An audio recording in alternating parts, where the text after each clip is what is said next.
Okay,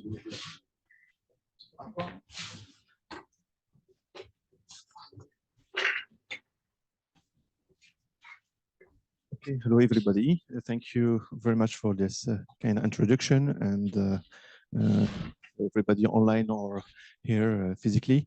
And and first I need to thank all my colleagues here, particularly from EMT North Europe, for their invitation, and I'm so happy, and it's so nice to share this seminar with Emilio, of course. And yeah, I don't know if it's all people you hear me. I think it's okay. Yeah. Okay. The idea, of course, thank you to Emilio for the nice talk about the modeling tools, and to study the hydrogen embrittlement on different materials, and more particularly in terms of the crack propagation and the fatigue and the effect of the hydrogen gas, and using the phase methods. And now the goal of my talk is to present you give you an overview of our work from La Rochelle University about hydrogen embrittlement and the interaction between hydrogen and metallurgical defects in different materials, normally metallic materials. But I will focus my talk more particularly on nickel or nickel alloys, and of course with an experimental point of view. This is my idea of this talk. And the first, who I am, I think I'm Abdelali Oudriss. I'm associate professor at La Rochelle University and Laboratory LASI. And I'm a member of the MSR team, which means durability, metallurgical state, and surface reactivity. And in this team, we are 4 researchers and with technical staff, and several PhD students actually, and 3 postdocs. And we define in our team, we define 4 topics of research directly linked to the hydrogen embrittlement, or to hydrogen interaction with the defects. And the first topics, we try to question surface reactivity and in terms of with metallurgy, about mechanisms of hydrogen absorption, dissolution, passivation, and of course about the corrosion. Try to question that, and the first stage of hydrogen absorption or hydrogen ingress. And second topics is directly linked to the plasticity and the implication or consequence of hydrogen, or what is the impact of hydrogen on the plasticity, more particularly on dislocation patterns and slip localization or reversibility of deformation. And we added the part of the vacancy in this topic. And the third one is about hydrogen embrittlement, and more particularly in the fracture induced by hydrogen. And we tried to analyze this approach or study this approach using local approach of fracture, sometimes using dynamic process, and with you can account hydrophorous phases in the case of titanium or zirconium alloys. And the last topic is directly linked to the hydrogen diffusion and trapping, and in more particularly on nickel and nickel alloys. And we try to question the grand boundary engineering and the grand boundary properties and their impact on the hydrogen diffusion and trapping. We perform all this. We applied all these topics or these methods on different materials. We perform our work on different materials and alloys, from model to industrial materials. We can talk about nickel alloys, austenitic stainless steels, and martensitic steels and maraging steels, and it's depending for which application we perform that. Of course, titanium alloys and zirconium alloys. And we perform it using different methods and with the experimental tools or numerical tools, of course.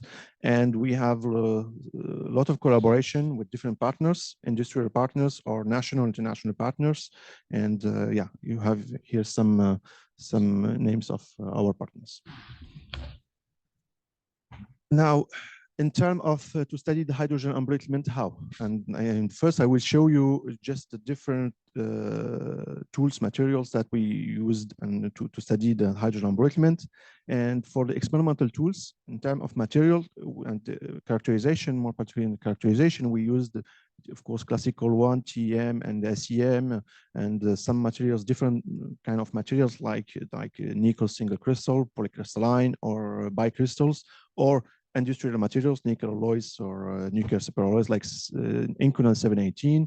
We can use TEM, FIB, of course, to characterize dislocation structures, dislocation densities, and precipitation.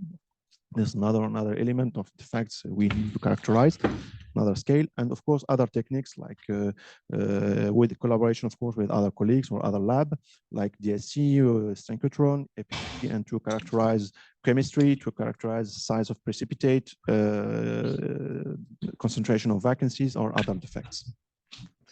What about the hydrogen characterization? In terms of hydrogen, we use two techniques, more particularly two techniques, to quantify and to analyze hydrogen diffusion and trapping. And first, we use the electrochemical permeation to characterize the diffusion and trapping of hydrogen, and TDS to study or to quantify the hydrogen, to analyze the hydrogen concentration.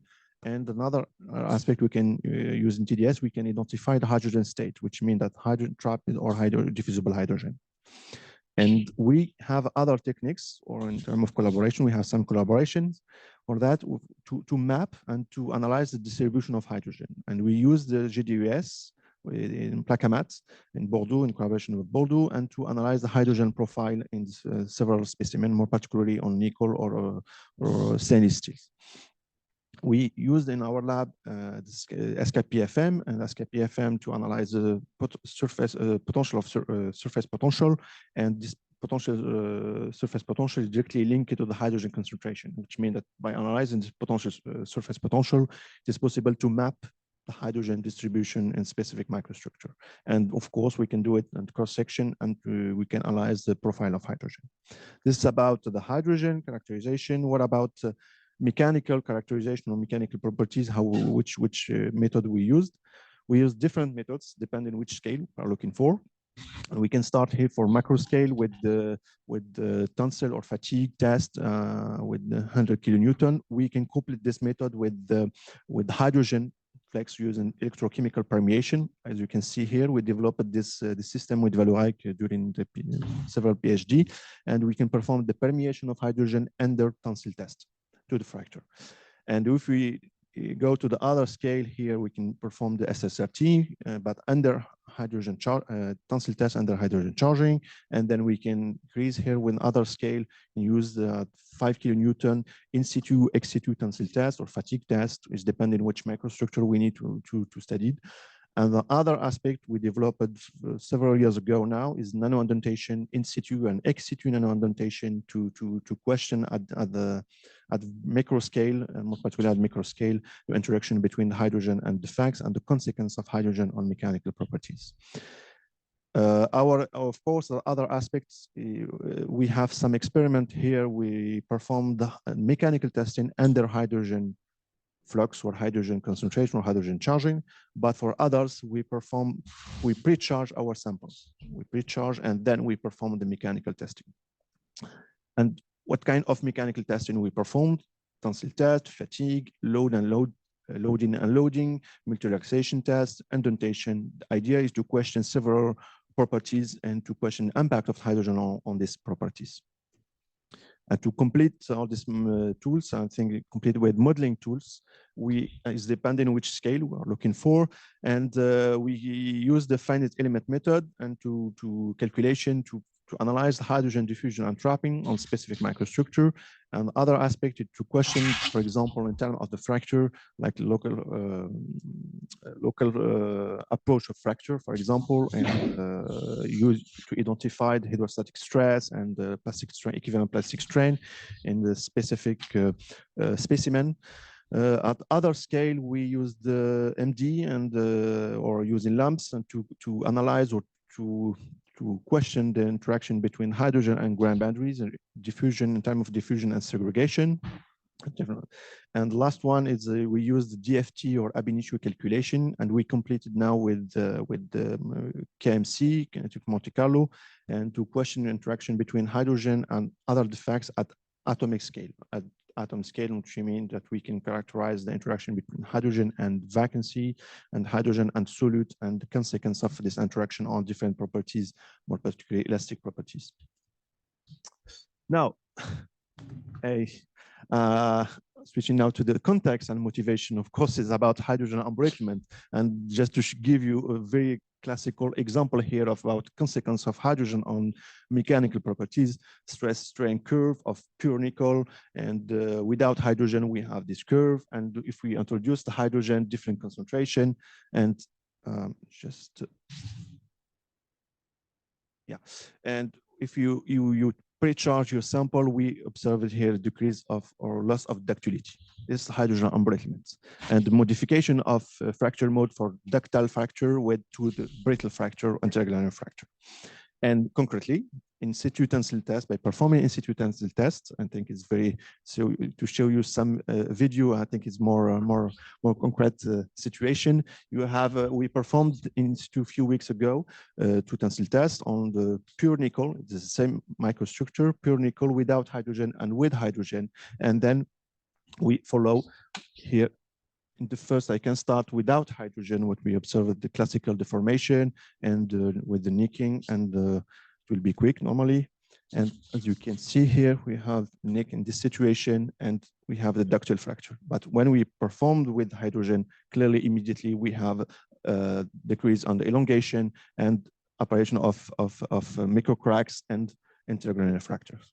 This hydrogen embrittlement, and our idea, of course, it's possible to question, or I think you can find in literature different model to analyze or to question this model, to question this phenomenon. Of course, hydrogen enhanced equation is the classical one of the hydrogen enhanced localized plasticity, which means that hydrogen enhanced the emission of defects and mobility of defects, and which can enhance localization of this of the plasticity. And another element, another models, proposed models, is that hydrogen enhanced formation of vacancies. Yes, and you have another one. It's about hydride, but it's not the case here in the case of nickel, because we can talk about hydride formation in the phase formation, more particularly on zirconium alloys and titanium alloys. So the goal of our work is to question the interaction between the hydrogen with different metallurgical defects at different scale, and what is the contribution of all this interaction hydrogen metallurgical defects on the model of hydrogen embrittlement and on the fracture induced by hydrogen. This is our idea, and what we tried using, generally we perform that on several materials, industrial materials, or model materials like nickel, where I will focus my talk more particularly on nickel or nickel alloys. And as you can see here with this nice figure from Koyama, and of course the interaction can be occurs from the surface to the bulk at different scale. It's very important from the grain scale to the solid scale or to the atomic scale. This is it's very important to question that, and using different approaches in terms of correlation, excuse me, and using different method, multiscale method. All right, this is the outline of my talk. As I told before, I will focus my talk on the nickel and nickel basal alloys, and I will talk about the interaction of hydrogen with the grain boundary, and more particularly grain boundary character, interaction between hydrogen and precipitation, and hydrogen and vacancy and dislocation in one way, using one method, nano-indentation. And of course, I will conclude with some main results and perspective. I will show you how we perform that on different microstructure, nickel single crystal, pure crystal, bicrystalline, only with one interface or one grain boundary with different kind of grain boundaries, and wasp alloy with different precipitate state and precipitate size, and doing the more complex microstructure in Inconel 718 obtained by additive manufacturing. Of course, we complete this microstructure with the polycrystalline nickel. And first, about an intergranular fracture and grain boundary character. And if we start, and we show you just quickly one of the major results from my PhD. I think I performed that in 2012. I obtained one of major results in the case of nickel, polycrystalline nickel, showing you here EBSD of this nickel, and we elaborated different microstructure, and we identified two families of grain boundaries. And we can define the family of grain boundaries, call him spatial grain boundaries or random grain boundaries according to CSL coincidence lattice index. Sigma is just interaction between atoms or connectivity between atoms of two bands. This is and can define the two families of grand boundaries. And then we performed permeation, electrochemical permeation, to analyze what is the impact of this grand boundaries on hydrogen diffusion. And what we observed, two major results. The first one, that for random grand boundaries, we observed the increase of diffusion coefficient of hydrogen with fraction of random grand boundaries. Was our first results. And second one was that we observed for special grand boundaries increase of trapping sites of traps of hydrogen for hydrogen with diffraction of special grand boundaries, which shows that probably for random grand boundaries are the short circuit of diffusion, which means that accelerated the hydrogen diffusion, and special grand boundaries constitute trapping zone for hydrogen. And of course, I can give you here just an idea. Hydrogen, this is the hydrogen, and we can observe acceleration along these grand boundaries. And here we have the trapping effect of these grand boundaries, which when I will continue my talk, and just this result was obtained on the macro scale using permeation, EBSD analyze, or mesoscale. And we continue our investigation using other methods like local methods by coupling EBSD and TOF-SIMS, and to analyze, of course, we're using the same approach, random and spatial grand boundaries. As you can see here, spatial red and blue is the random grand boundaries. We characterize here our microstructure, and we pre-charge with hydrogen, and then we analyze by TOF-SIMS different zone of this microstructure, and we follow the profile of hydrogen different grand boundaries. And what we observed for random grand boundaries, here we observe the gap. Okay, but we have just one situation that we had some desorption of hydrogen. But for spatial, most important results is about spatial grand boundaries is that majority of grand boundaries, or for spatial grand boundaries, the profile of hydrogen is like that, is a gradient of hydrogen, which means that, of course, this interface constitutes trapping zone for hydrogen. This is our conclusion on this during this work. And the idea was now, what is the impact of this grand boundary character on the fracture, on the intergranular fracture? The idea was, if we probably, I think this was in literature, we found, for example, for the random grand boundary, the preferential intergranular corrosion occur more particularly along the grand boundary, and the spatial grand boundary are more resistant to the intergranular corrosion. And our hypothesis was probably in microstructure with high fraction of spatial grand boundary, probably are more resistant to the hydrogen embrittlement. This was our idea. And what we performed, we elaborated different microstructure of polycrystalline nickel, and two microstructure here with spatial grand boundary around with the fractions 16 to 65, and second one between 17 and 75. We can call him low and high spatial grand boundaries. And then we performed tensile test without hydrogen. And what we observed, of course, classically decrease of ductility. We lost ductility in both cases here. But one situation is just to, if we look on the concentration of, I show you here, for the high spatial grand boundaries, by increasing the concentration, we have a decrease of loss of ductility, but it's not important compared to for the low spatial grand boundaries, which means that probably the hypothesis that the microstructure with high spatial grand boundaries are more resistant to the hydrogen embrittlement is probably true. This is the first observation. If we take only for one concentration, for example, 615 here, and we have very large decrease of ductility in this situation, but here is not clearly, but with 700 ppm, we are talking about atomic ppm. We have a decrease, but not important compared to low spatial grand boundaries. All right. Now we continue our investigation. We analyze fracture modes and the impact of hydrogen on elongation ratio. And for, okay, look, we take the two microstructure, we analyze the elongation ratio. And what we observed here is the elongation ratio as function of concentration. And I'm showing you here the results from the literature in first, because Bechel, he obtained the same results in the past.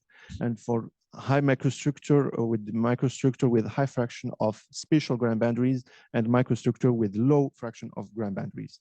And they observe, and the measure results obtained by Bechel is that for the high fraction of CSL, we observe the microstructure with high fraction of CSL are more resistant to the hydrogen embrittlement.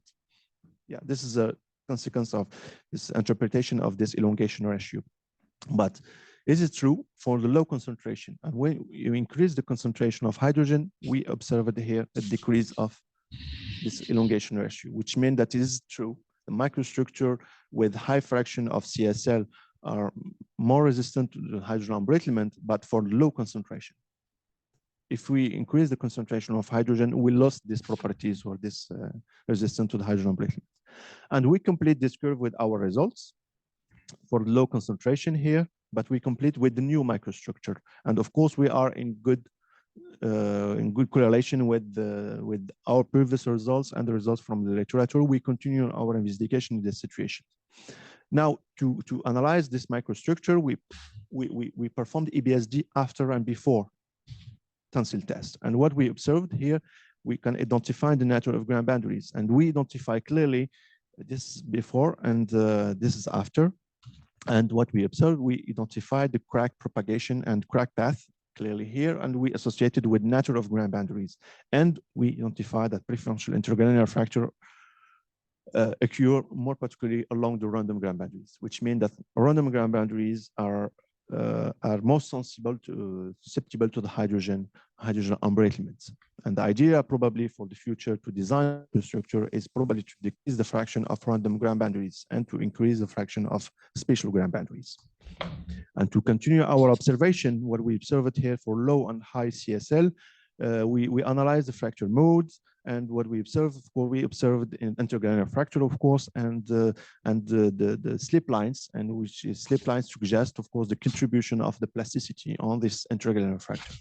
And we observed that for the low concentration here in this domain, but what happened in this second one? And in the second one, because we increased the concentration, we have the contribution of plasticity, but not only.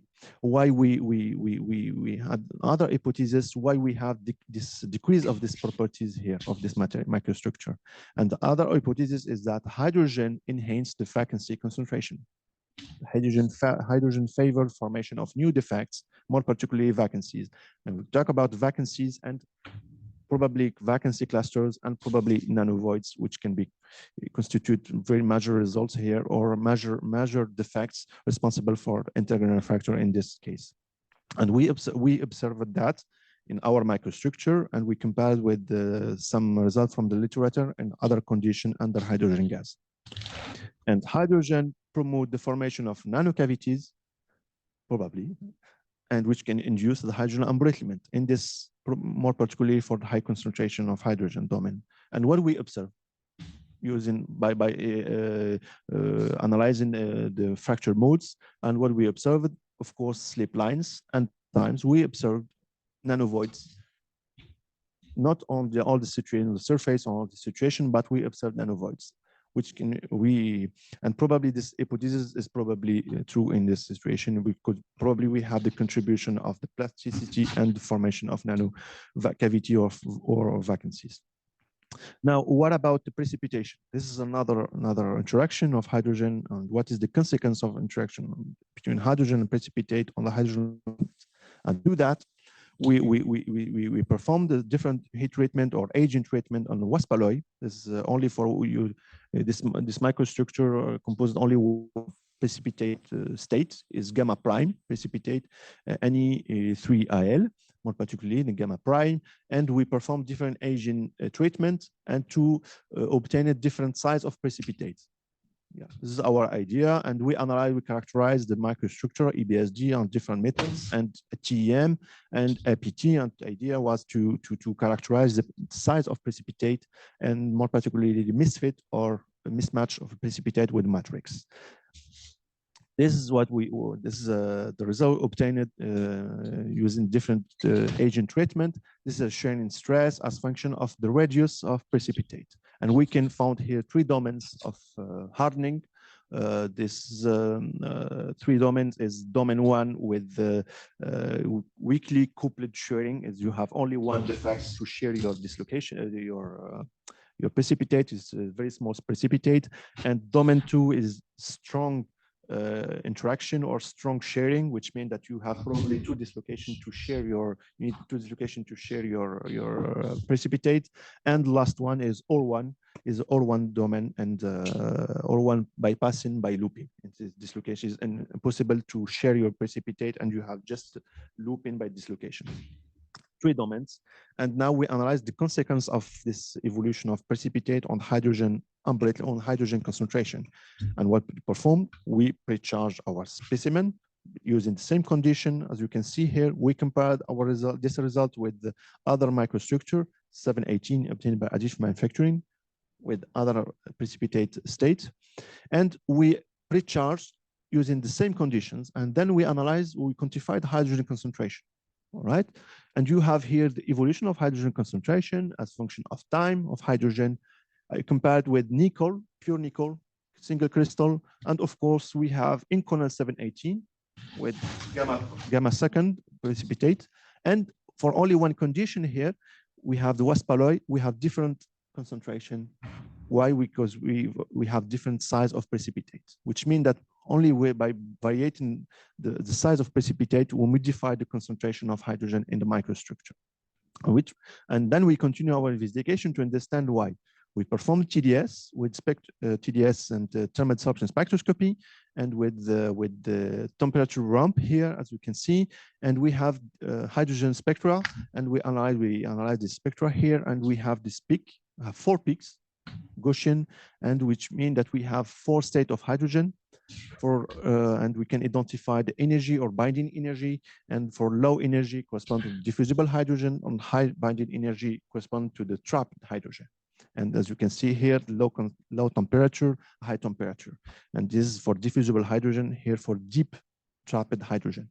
And we analyze that for all our microstructure. And what we observed in the Inconel, for example, 718, we have 4 peaks. Generally, in nickel, we observed only 3 peaks. But in the case of nickel alloys, we observed 4 peaks, which means that probably this is not, normally this is peak 2. And this second peak here is probably linked to the presence of precipitate. And we confirm it, of course, by analyzing here of course, this is for Inconel. This is energy of, we perform for different heating rates. And we have, this is peak 2. We have 4 peaks. And in the case of wasp alloy, the same. We observed 4 peaks. But if we compare the results of wasp alloy with nickel, nickel is black here and blue and red. For the nickel, pure nickel, we observed only 3 peaks. And for the wasp alloy, 4. And we suggest that probably the second peak with the energy of 0.2 probably linked to the presence of precipitate. And in this term, what is the origin of the trapping effect of precipitate is probably here. And we perform some calculation and analytic calculation. And what we observe probably is a misfit, is a currency, degree of currency of a precipitate with the matrix, which means in terms of degree, it's misfit. This is evolution of misfit obtained by TEM. We analyze the diffraction patterns, and we obtain the mismatch or currency between the precipitate and the matrix. And we have this evolution as function of radius of precipitate. As you can see here, this is the evolution of this mismatch, and you have here the evolution of hydrogen concentration. And directly, which means that if you increase your mismatch, your misfits, and you increase your elastic field and use it by the precipitate, and you can trap hydrogen reversibly, not irreversibly, but irreversibly, because the energy, bonding energy is around 0.2, 0.3, is a reversible trap. This is the consequence of precipitate in this situation.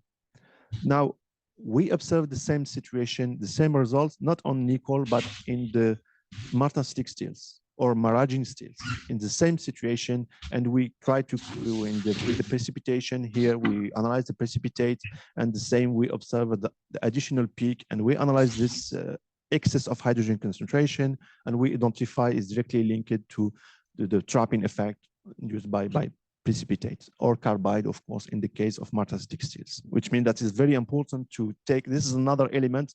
In the first, I talk about nickel, about grain boundaries. Now, this is precipitate. The idea to continue to understand the interaction between hydrogen and defects and their consequence on the hydrogen embrittlement. Now, in terms of the consequence of hydrogen interaction with precipitate on mechanical behavior. If you remember, we found 3 domains, weak, strong, and all one in terms of shearing. And we performed the tensile test for each domain without hydrogen. And this is without, in the first domain for the small precipitates, less than 20 nanometer. And the blue one without hydrogen and the red one with hydrogen. I'm not sure we are talking here about hydrogen embrittlement because we observed the increase of elongation with hydrogen, and we observed the softening effect of hydrogen. And in the domain 2, the classical effect of hydrogen embrittlement, hydrogen, which means that we observe decrease of elongation and hardening effect. We can talk about hydrogen embrittlement. And the last one is more complex, and we have in the first stages here we observed slight hardening effects of hydrogen, and then softening in the situation, but more large or important loss of ductility. Complex relation between hardening and softening and ductility. And the idea was to question why we have all this antagonist behavior of hydrogen. To continue, I will talk about this aspect quickly, and just to show you, we performed the Cox-Meekin analysis, which means that we analyze the plasticity and the interaction. Cox-Meekin, the idea is to analyze the hardening rate and as function of stress, and we can identify different domains, different stages, and more particularly, we can identify 2 parameters using Cox-Meekin here model. Delta 2 is the slope here, delta 2, and delta 2 corresponds to the stress hardening in stage 2 of hardening. It's directly linked to alpha. Alpha is elastic interaction between dislocation. We can call him short-range interaction between defects. 2 dislocation, the interaction between 2 dislocations. And the second parameter is sigma theta 0 as the intercept of linear fit with the ordinate axis, and is inversely proportional to the length path L. The length path L is just the long-range interaction between the dislocation and obstacle, which means is like the wall and like more particularly dislocation wall or something. This is, we can call him long-range interaction, and theta and alpha or theta 2, delta 2, excuse me, is directly linked to the short range interaction. And we analyze the both parameters. And when the first for delta 2, we can observe without hydrogen, we have impact of precipitation, is classical one, but with hydrogen, what we observe, softening effect, most important softening effect.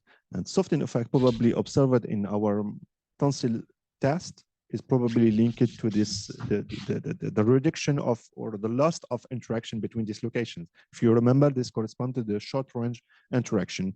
And precipitate said impact the dislocation distribution. But one of most important results, hydrogen decreases the stress hardening. Shielding effect, which means that hydrogen reduces the interaction between dislocations. And the other effect, hydrogen enhances emission and mobility of dislocations. And second parameter, sigma theta 0, what we observed is opposite one, is hardening effect, which means that is probably we have the new structure, the new obstacle in the on our microstructure, which can enhance the interaction and long range interaction, and which induces the hardening effect. We have this competition between hardening and softening. From one is probably shielding effect, hydrogen enhanced emission, mobility, and interaction between dislocation. And the other aspect is hydrogen for the hardening. Hydrogen probably enhanced the formation of obstacles. With kind of obstacles, probably dislocations walls, or probably clusters of vacancies, and which can induce the hardening effect.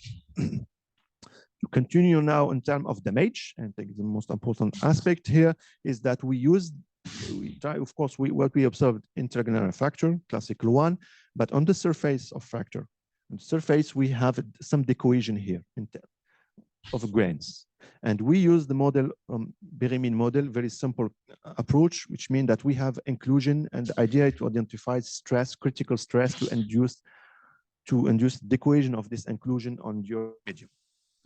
We take hypothesis that inclusion corresponds to the 1 grain.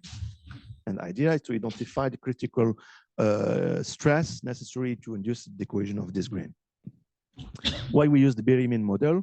And this is a stress, critical stress, and composed, of course, classical 1, hydrostatic stress, and the plastic part. And idea, we identified this 3 parameters here. Of course, hydrostatic stress and plastic strain, equivalent plastic deformation. And of course, we have delta 2 we identified previously. And according to the 3 parameters, we identify the critical stress necessary to induce an intergranular fracture or decohesion of our grain. And what we observed here, without hydrogen, of course, we observe the impact without hydrogen impact of precipitate. But if you introduce hydrogen, clearly we have a decrease of this critical stress, which means that the hydrogen enhance or favor intergranular fracture, which is directly linked to the size of precipitates.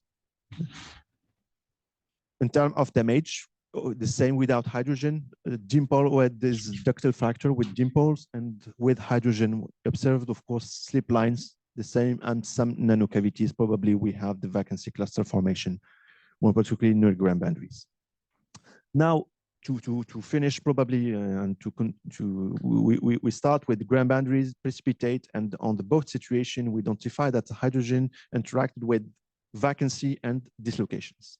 And we use the other technique is nano-indentation to try to question the interaction between the hydrogen and this defects, and what is the impact of this interaction on the mechanical properties. And for that, of course, we use nano-indentation, is ex situ nano-indentation, and we performed on the pure nickel single crystal with different orientation here.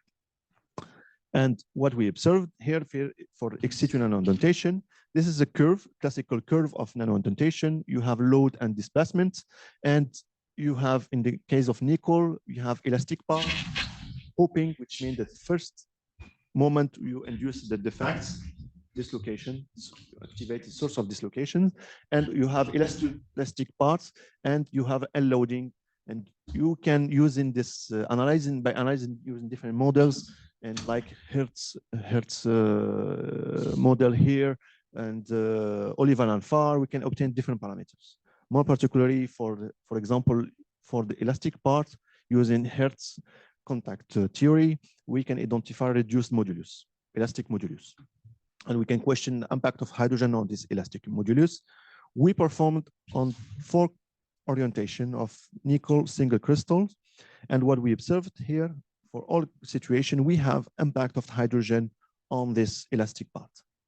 Clearly, is dependent on the of course on orientation, which orientation, but we observed the impact of hydrogen, and the same on the charge of popping to activate the popping. We have clear impact on the elastic part and on the popping, and we quantify that using very classical approach, and we quantify. We call him soft hard index, and we analyze the elastic modulus here, reduced elastic modulus with Hertz, and we analyze for all our microstructure. What we observed here, we have the decrease, hydrogen decrease the elastic modulus, but this effect is an isotropic effect, which means that it's not the same, and the most important behavior was observed here for 110 orientation.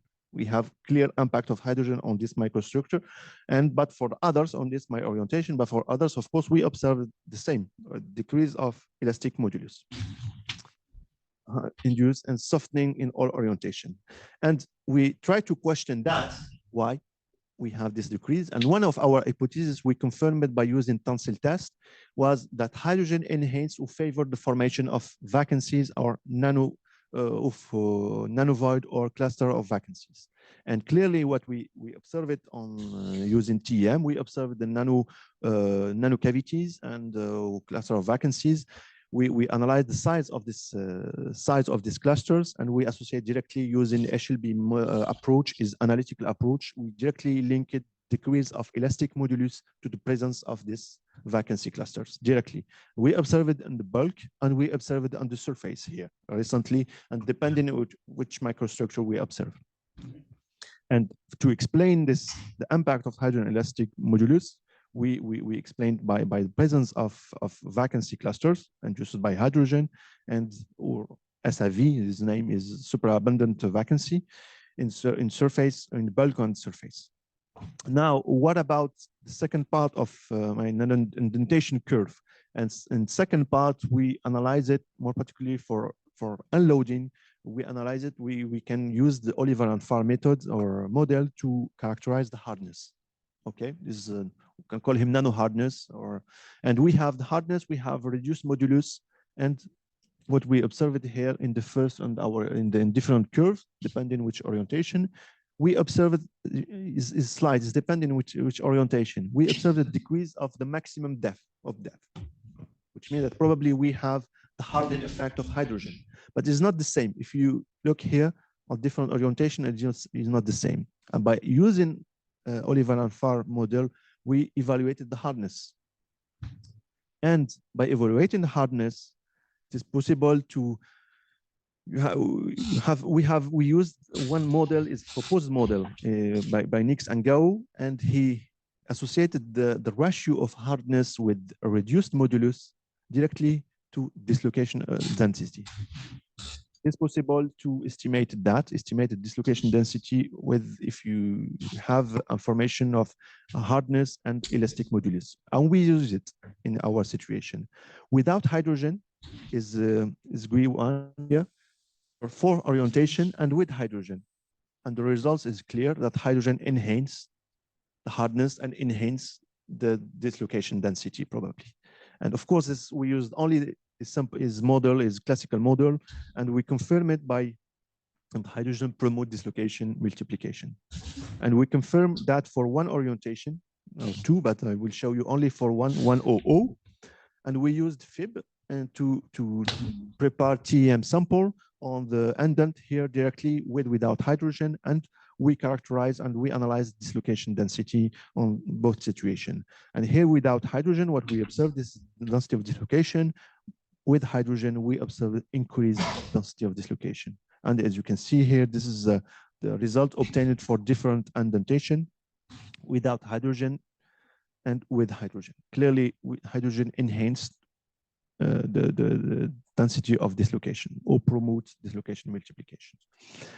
Just to finish with this aspect, probably we have some interaction between the formation of hydrogen promote formation, the multiplication of dislocation, and hydrogen promotes or enhance the formation of vacancies. We try to question that using other methods, of course, with nano indentation by experimental methods, and we complete that with some modeling using EM potential, for example. We try to question interaction between dislocation, hydrogen, and the vacancy, and what is the contribution of H interaction. All right, to conclude, all right, in terms of intragranular mechanism of crack depends on hydrogen content and flux, ground boundary character, and slip activity. And we identify that is effective contribution of plasticity and hydrostatic stress on intragranular crack initiation. And we have probably possible contribution of short circuit of diffusion, ground boundary network, which means that we have to take into account the ground boundary character when we need to study the hydrogen on the FCC microstructure, FCC material, more particularly nickel or nickel alloys. We identified, of course, the impact of hydrogen on the dislocations, on the vacancy, on interaction between hydrogen and all these defects, interaction between hydrogen and precipitate, and the impact of this interaction on the hydrogen embrittlement mechanisms or hydrogen or fracture induced by hydrogen. In terms of future challenge, lots of future challenge, and here's just some idea, of course, in terms to continue by using nano indentation, but now in situ and to clearly indent on specific point of microstructure, and of course to perform it under SEM, and why not under TEM? This is probably for, and the idea is to develop to perform it under hydrogen charging, which is the other challenge. and for this work. And hydrogen dislocation interaction and versus intraorganic fracture. The idea is to check at different scale the same situation by using the in situ mechanical testing, tensile test or propagation test. And in terms of crack initiation in fatigue, this is most important because I show you just some in terms of propagation, but what happened in terms of initiation. And grand boundary design. The idea is to design the microstructure using additive manufacturing, for example, to design a microstructure with specific grand boundaries, probably to enhance the properties against hydrogen embrittlement. Thank you very much for your attention. Thank you. Thank you very much, Dr. Oudriss. So let's see if the audience or people online want to interact. So the session is open for questions.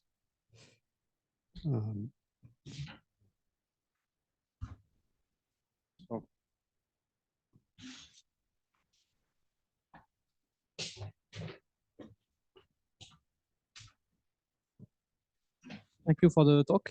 So I saw in most experiments you used microscopy, electron microscopy, and things like this. And at the end you mentioned TEM. So is there any point to do experiments with 3D imaging, and is this possible? The 3D imaging. Yeah, just for the characterization probably, but you have some situation, but it's not a destructive analysis, not to perform under, for example, to perform the under mechanical testing, or it's so difficult, in my opinion, only to characterize, for example, atom probe, just to have a 3D characterization of your microstructure with hydrogen. Of course, not hydrogen deuterium in this situation, but yes, in 3D to localize the hydrogen in 3D and at atomic scale, and to perform that. And you have another situation, but is tomography, but is depending what is the resolution of, and the idea is in terms of the resolution and size of defects.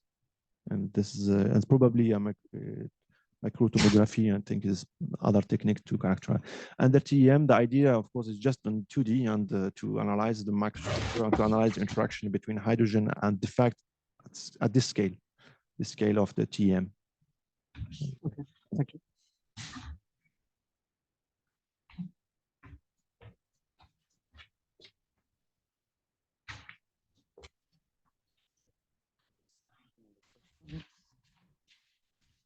So from the audience, if you want just to interact.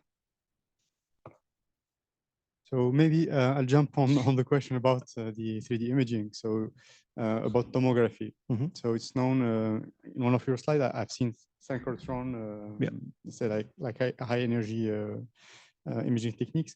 So what about characterization or in situ characterization under high resolution imaging techniques? Would that be beneficial to understand, for example? Oh yeah, I think it's, if there is any precipitation, how would it affect, for example, the initiation or the?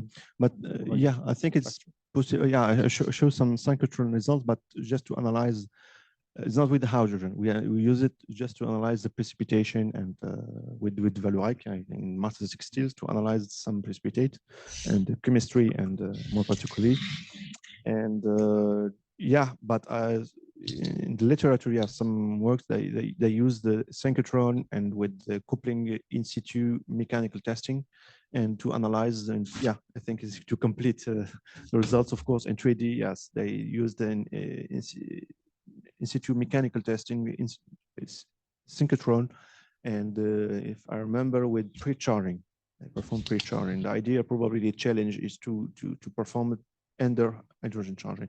But in TEM, some colleagues perform it in Germany and other places, other institutes, and they perform the crack propagation and under TEM and under hydrogen pressure.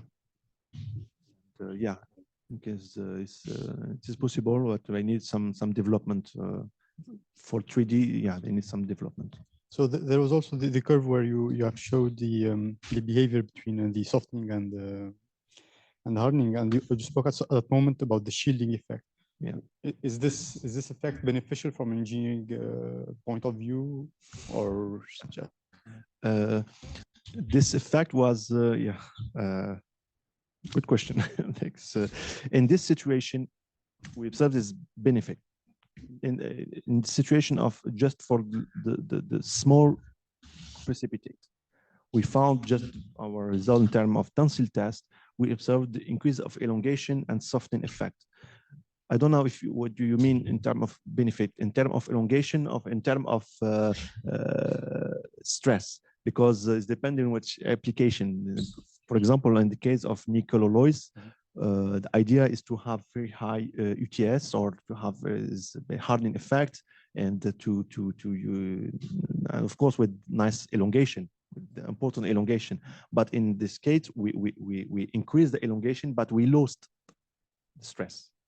I don't know it's benefit for the I'm not an expert in the domain, but no, I'm agree with you, but it's so difficult to of course to decide. The shielding is just phenomenal to explain what we have, this hydrogen enhanced localized plasticity, and the hydrogen enhanced multiplication of dislocation, and hydrogen decrease, or we observed some softening effect, which means that we have very easy interaction between dislocations. Now, to explain what if benefit or not, I'm not sure that I can answer this question. Yeah, sorry. No problem. Any other questions? So from the audience, again, there is a hand. She's in here.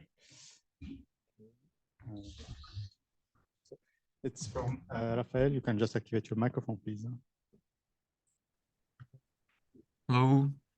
Thank you for the presentation and all the explanation. I really appreciate your presentation, and also Professor Emilio's presentation. And I'm curious because while Professor Emilio focused on something related to fatigue and other things, and also mentioned about SSRT tests, and you also showed some SSRT test results. I guess tensile tests that are in smooth tests, smooth specimens. And one point that I was, I'm not sure how to do it. Is there any idea how to relate those tests? Because it seems the SSRT test, when you do the tensile and you do the CT, they have different issues, right? And this is one point that I was trying to relate it and how to relate them. Okay, thank you very much for your comment, and for your question. Just if you understand your question, you talk about SSRT, which means perform the mechanical testing under hydrogen charging, and what is the difference with the mechanical testing on pre-charged specimen. This is your question? No. My question is, when we talk about the SSRT test, that is the when we use the tensile and the smooth specimens, we always consider many kind of microstructures and the mechanism of hydrogen embrittlement. And when we talk about CT test in hydrogen, I'm considering or pre-charged or just inside the hydrogen environment, but they seem kind of different the way that they are approached, right? Because when we approach for the SSRT test tensile, we go through the mechanism of embrittlement, and when we try to approach for the other side, it seems more detailing the equations and how could I relate those parameters that I can obtain in the SSRT test with a CT test? This was a question that I I could not answer, and I'm not sure if you have this in I'm not mind. sure. Yeah, because in terms of SSRT, the idea is not necessary to follow the propagation. And yeah, it's not the same parameter we're looking for in terms of SSRT or CT test. And for SSRT, of course, sometimes we can obtain just an idea about propagation, just an idea, and it's not enough to conclude. But why we need to perform the CT and the test on the CT and to clearly have an idea about the propagation, and why not to try to found the K1 SCC for hydrogen. But this is an idea, in my opinion, and you are not looking for the same properties. From one, you have the propagation, other one, just the elongation, and of course, then can question in terms of plasticity and the damage mode for SSRT. But for CT, I think it's just the idea, of course, damage mode, and you can associate it with the crack propagation. I think you are not looking for the same properties, and it's depending for which application, for depending what is the question you need to answer. And I see. Thank you for your explanation. So the focus would be just the difference between those tests, that as you said. So that, yeah, but you have just the one parameters are. Yeah, if you an idea, one common parameters, probably it's hydrogen and hydrogen diffusion and hydrogen, yes, because you still have the same material. And we performed that recently on the classical steel, and we performed the SSRT or tensile test on pre-charged, of course, on pre-charged sample, and pre-charged and in situ under hydrogen charging, SSRT, classical SSRT. And on the other hand, we performed the CT test and under hydrogen charging, clearly just on the crack, and we observed direct link in terms of strain rate. This was very important element in both situations, and we observed we coupled the obtained result with the diffusion of hydrogen diffusion coefficient, and we found some correlations, yes, to explain the crack propagation, the consequence of hydrogen on crack propagation, and the other hand, the consequence of hydrogen, diffusible hydrogen on the elongation and damage mode. Yes. Thank you for clarifying. Okay, thank you for your question and your interaction. So I think if there is no other question, we can close the session here. So we thank you all first for our guests, so the presenters, for their efforts and their rich presentations, and for the audience for their active participation and taking time to connect. Okay, thank you all, and thank you. Have a nice end of the day. Thank you very much.